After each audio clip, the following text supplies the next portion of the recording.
चलिए आज एक बहुत ही अजीब सवाल से शुरुआत करते हैं।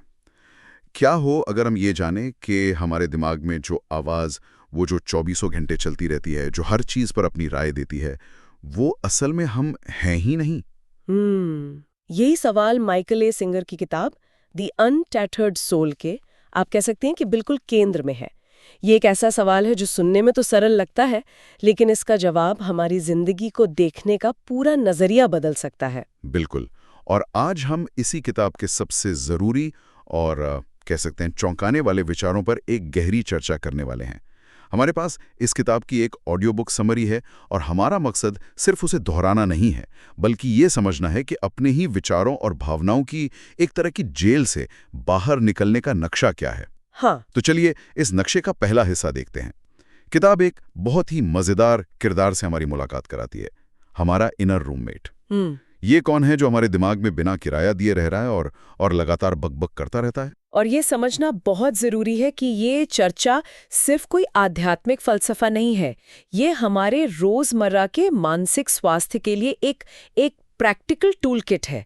श्रोत का जो सबसे बड़ा संदेश है वो यही है, आप अपने विचार नहीं हैं, आप वो हैं जो उन विचारों को देख रहा है। अगर सिर्फ ये एक बात भी गहराई से समझ आ जाए ना, तो तनाव, चिंता और डर पर हमारी पकड़ ढीली पड़ने लगती है। तो ठीक है, इस इनर रूममेट से ही शुरू करते हैं। किताब कहती है कि ये आवाज़ लगातार कमेंट्री करती है। कल ही मैं ट्रैफिक में फंसा था और मेरा इनर रूममेट चिल्ला रहा था, अरे लेट हो जाओगे, मीटिंग खराब हो जाएगी, बॉस गुस्सा करेगा। ये आवाज़ कभी चुप नहीं होती है ना, ये ठीक नहीं लग रहा है, अरे वो बात नहीं कहनी चाहिए थी, पता नहीं आगे क्या होगा। और मजे की बात यह है कि ज्यादातर समय ये पूरी तरह अविश्वसनीय होती है। ये एक डरा हुआ, असुरक्षित दोस्त है जो हमेशा सबसे बुरी स्थिति की कल्पना करता है। ये डर पैदा करता है, शक पैदा करता है और हमें एक अजीब सी बेचैनी में रखता है। सिंगा कहते हैं कि आज़ादी का पहला कदम इस आवाज़ को चुप कराने की कोशिश करना नहीं है, क्योंकि वो तो नामुमकिन है। पहला कदम है बस पीछे हटकर इसे नोटिस करना शुरू करना, एक दर्शक की तरह। ये सुनने में तो क्रांतिकारी लगता है, लेकिन इसमें एक मुश्किल है। अगर मैं वो आवाज़ नहीं हूं, तो फिर इतने सालों से मैं उसे अपनी आवाज़ क्यों मानता आया हूं? ये भ्रम इतना मजबूत क्यों है? बहुत अच्छा सवाल है। देखिए, समस्या तब शुरू होती है जब हम इस रूममेट की बातों को अपनी पहचान मान लेते हैं। हमें लगता है कि जो ये कह रहा है वही सच है, वही हम हैं। किताब इसके लिए सीट ऑफ कॉन्शियसनेस या कह लीजिए चेतना का केंद्र का विचार सामने रखती है। असली आप वो हैं जो इस सारे बकबक को, इन सारे विचारों को, इन सारे भावनाओं को बस देख रहे हैं, बिना उसमें उलझे। अच्छा। इसकी सबसे अच्छी मिसाल है कि आप कमरे में बैठकर टीवी देख रहे हैं। स्क्रीन पर ड्रामा चल रहा है, एक्शन हो रहा है, लेकिन आप जानते हैं कि आप टीवी नहीं हैं, आप टीवी देखने वाले हैं। सही बात है। वैसे ही आप वो दिमागी आवाज नहीं है, आप उस आवाज को सुनने वाले हैं। अरे वाह! तो इसका मतलब ये हुआ कि हम अपनी ही दिमागी फिल्म के दर्शक हैं। बिल्कुल। पर ये फिल्म इतनी असली लगती है कि हम भूल ही जाते हैं कि हम बस देख रहे हैं। और यहीं से अगला सवाल उठता है, अगर हम सिर्फ दर्शक हैं तो फिर हमें इतना दुख क्यों होता है? स्क्रीन पर चल रही फिल्म से हमें इतनी तकलीफ क्यों होती है? यहीं पर इस नक्शे का दूसरा हिस्सा आता है। किताब के हिसाब से दुख का सबसे बड़ा कारण है चीजों को पकड़ कर रखना। हम पुरानी चोट, गुस्सा, पुरानी गलतियां, किसी की कही हुई बात, इन सबको कस कर पकड़े रहते हैं। ये वो भावनाएं हैं जिन्हें हमने पूरी तरह महसूस करके जाने नहीं दिया। वो हमारे अंदर कांटे की तरह चुभ जाती हैं। तो लेटिंग गो या जाने देना, इसका मतलब क्या भावनाओं को दबा देना है? क्योंकि अक्सर लोग सोचते हैं कि मजबूत होने का मतलब है कुछ महसूस ना करना। नहीं, बिल्कुल नहीं। ये एक बहुत बड़ी गलतफहमी है। सिंगर के लेटिंग गो का कॉन्सेप्ट इसका ठीक उल्टा है। इसका मतलब भावनाओं को दबाना नहीं, बल्कि उन्हें पूरी तरह से महसूस करके शरीर से बहने देना है। स्रोत में साफ कहा गया है, अगर कोई भावना उठ रही है, डर, क्रोध, उदासी, तो उसे रोको मत, उससे लड़ो मत, बस उसे अपने शरीर से गुजरने दो। इसे थोड़ा और समझाइए। ये गुजरने देना असल में होता कैसे है? सोचिए, आपके शरीर में कांटा चुभ गया है। जब तक वो अंदर है, वो दर्द देता रहेगा। आप उसे नजरअंदाज कर सकते हैं, उस पर पट्टी बांध सकते हैं, लेकिन दर्द नहीं जाएगा। लेटिंग गो का मतलब है हिम्मत करके उस कांटे को पकड़कर बाहर निकाल देना। दर्द होगा, लेकिन एक बार वो निकल गया तो घाव भरने लगेगा। भावनाएं भी ऐसी ही ऊर्जा हैं। जब हम उन्हें रोकते हैं तो वो अंदर ही अंदर दबाव बनाती हैं।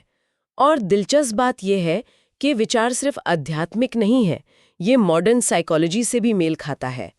कॉग्निटिव बिहेवियरल थेरेपी मतलब सीबीटी में भी हमें सिखाया जाता है कि हम अपनी भावनाओं को अच्छा या बुरा कहकर जज न करें, बस उन्हें एक बादल की तरह आते और जाते हुए ऑब्जर्व करें। सिंगर इसे ऊर्जा के स्तर पर समझा रही हैं, जबकि सीबीटी इसे मानसिक आदतों के स्तर पर। लेकिन मूल सिद्धांत एक ही है, भावना से लड़ो मत, उसे बहने दो।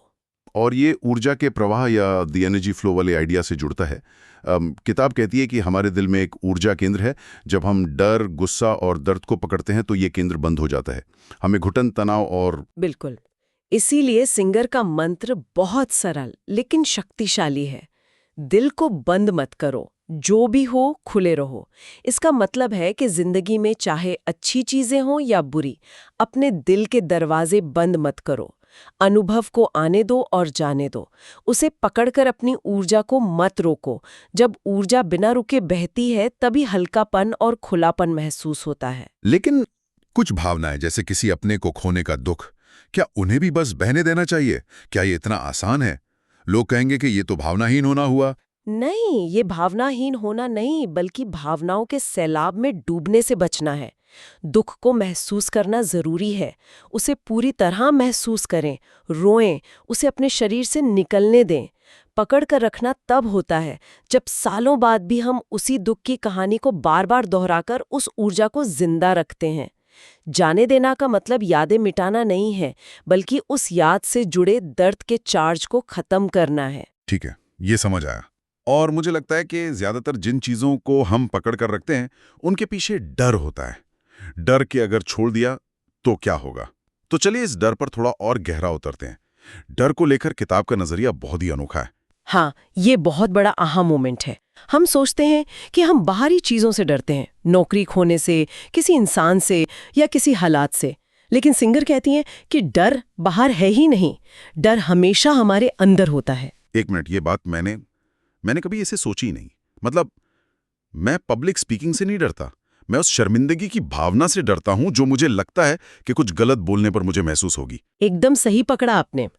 हम असल में बाहरी स्थितियों से नहीं डरते, हम उन स्थितियों पर अपनी आंतरिक प्रतिक्रियाओं से डरते हैं। हम इस बात से नहीं डरते कि हमारी नौकरी चली जाएगी, हम उस नौकरी के जाने के बाद महसूस होने वाले दुख, शर्म या घबराहट के कांटे से डरते हैं। हम किसी की आलोचना से नहीं डरते, हम उस आलोचना को सुनकर अपने अंदर उठने वाली तकलीफ की भावना से डरते हैं। डर हमेशा अंदर की एक ऊर्जा है। तो अगर डर अंदर है तो उसे खत्म करने का तरीका क्या है? उससे भागना? बिल्कुल नहीं।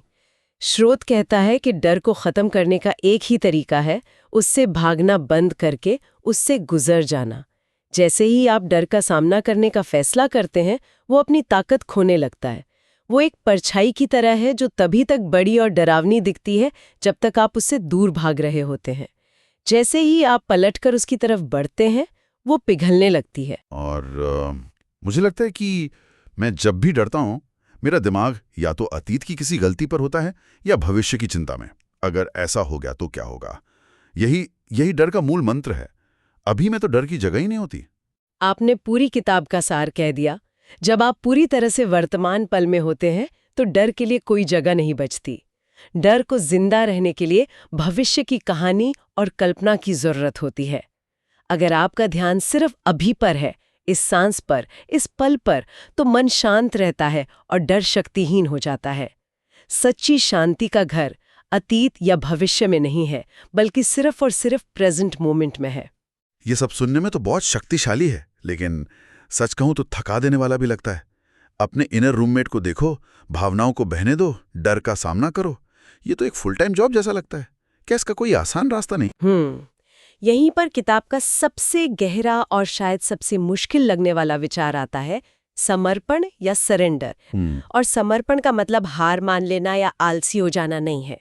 ये एक बहुत ही सक्रिय अवस्था है। तो फिर इसका मतलब क्या है? इसका मतलब है जीवन के प्रवाह के साथ लड़ना बंद कर देना। हम हर चीज को कंट्रोल करने की कोशिश करते हैं, लोगों को, नतीजों को, भविष्य को। इसी कोशिश में हमारी सारी ऊर्जा खत्म हो जाती है और चिंता पैदा होती है। समर्पण का मतलब है ये भरोसा करना कि चीजें जैसी होनी है वैसी होंगी और हमारे पास उनसे निपटने की ताकत है, चाहे जो भी हो। तो कंट्रोल करने की कोशिश छोड़ देना, ये तो बहुत डरावना लगता है।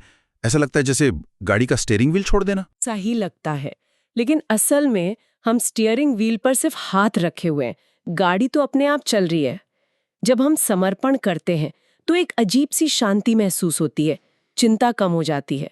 और मजे की बात यह है कि जब हम नतीजों से अपनी पकड़ ढीली करते हैं तो सही निर्णय और सही रास्ते खुद ब खुद सामने आने लगते हैं। आप ब्रह्मांड को अपना काम करने की जगह देते हैं। ये विचारों से मुक्ति या फ्रीडम फ्रॉम थॉट्स वाले कॉन्सेप्ट्स कैसे जुड़ता है? क्या समर्पण करने से मन की बकबक बंद हो जाती है? सीधे तौर पर नहीं, लेकिन ये उस बकबक से लड़ना बंद कर देता है। किताब साफ कहती है कि मन की आवाज से लड़ना बेकार है। आप जितना विचारों को दबाने की कोशिश करेंगे वो उतनी ही ज्यादा ताकत से वापस आएंगे। इसका तरीका है फिर से वही, बस एक दर्शक बन जाना। अच्छा। स्रोत में एक बहुत अच्छी उपमा दी गई है, जैसे एक शरारती बच्चा जो ध्यान खींचने के लिए शोर मचा रहा है। अगर आप उस पे चिल्लाएंगे या उससे लड़ेंगे तो वो और ज्यादा शोर करेगा। लेकिन अगर आप उसे बस देखते रहें बिना कोई प्रतिक्रिया दिए तो थोड़ी देर बाद वो खुद ही शांत हो जाएगा। विचार भी बिल्कुल वैसे ही हैं। जब हम उन्हें ऊर्जा देना बंद कर देते हैं, उन पर विश्वास करके, उनसे बहस करके या उन्हें दबाकर, तो वो धीरे धीरे शांत हो जाते हैं। समर्पण का मतलब है विचारों के साथ इस लड़ाई को छोड़ देना, उन्हें आने देना और जाने देना। जैसे आसमान में बादल आते हैं और जाते हैं। आसमान बादलों से लड़ता नहीं है, वो बस उन्हें जगह देता है, जानता है कि वो स्थायी नहीं है। तो अगर हम इन सब चीजों को एक साथ जोड़ें, अपने इनर रूममेट को पहचानना, भावनाओं को कांटे की तरह चुभने देने के बजाय उन्हें बहने देना, अंदर के डर का सामना करना और जीवन के प्रवाह के आगे समर्पण करना, तो हम कहाँ पहुँचते हैं? इस किताब का शीर्षक है द अनटेथर्ड सोल। इस मुक्त आत्मा होने का असली मतलब क्या है? मुक्त आत्मा वो अवस्था है जब आप अपने मन और भावनाओं के गुलाम नहीं रह जाते। वो आपके मालिक नहीं रहते, बल्कि आपके साधन बन जाते हैं। जैसे हाथ और पैर, आप वो चेतना बन जाते हैं जो इन साधनों का इस्तेमाल करती है, ना कि वो जो इनके द्वारा इस्तेमाल होती है। ये वो अवस्था है जहां बाहरी दुनिया में कुछ भी हो रहा हो, आपके अंदर एक गहरी शांति और स्थिरता बनी रहती है। तो जैसे एक तूफान के केंद्र में शांति होती है, वैसे ही बिल्कुल। बाहर जिंदगी का शोर और उथल-पुथल चलती रहती है, पर अंदर का केंद्र शांत रहता है। बिल्कुल। अनटेथर्ड का मतलब है बिना रस्सी के। जैसे एक नाव जो किनारे पर बंधी हुई नहीं है, बल्कि खुले समंदर में आजादी से तैर रही है। वो लहरों से डरती नहीं, वो हवा के साथ बहना जानती है। यही मुक्त आत्मा की स्थिति है, किसी भी विचार, भावनाओं या याद के बंधन से आजाद। आप जीवन का अनुभव करते हैं पूरी तरह से, लेकिन कोई भी अनुभव आपको पकड़ कर नहीं रख पाता। तो आज की इस पूरी चर्चा को अगर हम कुछ व्यवहारिक कदमों में समेटें, एक तरह की टूल किट जो कोई भी अपनी जिंदगी में अपनाना शुरू कर सकता है, तो वो क्या होगी? स्रोत के आधार पर कुछ मुख्य बातें हैं। पहला, अपने अंदर की उस बकबक करने वाली आवाज को पहचानना शुरू करें और दिन में बस कुछ पलों के लिए पीछे हटकर उसे सुनें। याद दिलाएं खुद को कि आप वो आवाज नहीं बल्कि उसे सुनने वाले हैं। दूसरा, जब भी कोई मजबूत भावना उठे, गुस्सा, दुख, बेचैनी, उसे दबाने के बजाय एक पल के लिए रुकें और उसे अपने शरीर में महसूस करें। उसे बह जाने दें, दिल को खुला रखें। तीसरा, जब भी डर लगे तो खुद से पूछें, मैं असल में किस चीज से डर रही हूं? बाहरी हालात से या अपने अंदर उठने वाली भावना से? ये समझने की कोशिश करें कि डर अंदर है और सामना करते ही वो कमजोर पड़ जाता है। चौथा, जीवन में किसी एक छोटी सी चीज को कंट्रोल करने की कोशिश छोड़ने का अभ्यास करें, चाहे वो ट्रैफिक हो या किसी और का व्यवहार। समर्पण करें और देखें कैसा महसूस होता है। और आखिरी, जितना हो सके वर्तमान पल में वापस आएं।